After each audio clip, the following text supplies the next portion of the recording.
નમસ્કાર દર્શક મિત્રો, હું છું રૂપલ લુણીચિયા. સંપૂર્ણ ન્યૂઝમાં આપનું સ્વાગત છે. વડગામ તાલુકાના મજાદર હાઈવે ઉપર શુક્રવાર સવારે રોડ ક્રોસ કરતા બે યુવકોને અજાણ્યા વાહને ટક્કર મારતા બંને યુવકોનું ઘટના સ્થળે કમકમાટીભર્યું મોત નીપજ્યું હતું.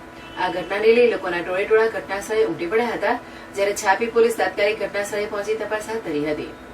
પાલનપુર મહેસાણા હાઈવે પર આવેલા મજાદરના પાટી મૂળ ભરકાડવાળા ગામનો ભીખાભાઈ અમૃતભાઈ ભાંડવા પોતાના નિયમ મુજબ નિત્યક્રમ મુજબ ઘરેથી ટિફિન લઈ એક ઓટો કન્સલ્ટન્ટમાં નોકરીએ જઈ રહ્યો હતો. તે દરમિયાન રોડ ક્રોસ કરતો હતો. તે દરમિયાન પાછળથી પૂર ઝડપે આવેલા એક અજાણ્યા વાહન ચાલકે અને એક યુવક જયરામ જોગેશ્વરને જોરદાર ટક્કર મારતા બંને યુવકોનું ઘટના સ્થળે કરુણ મોત નીપજ્યું હતું.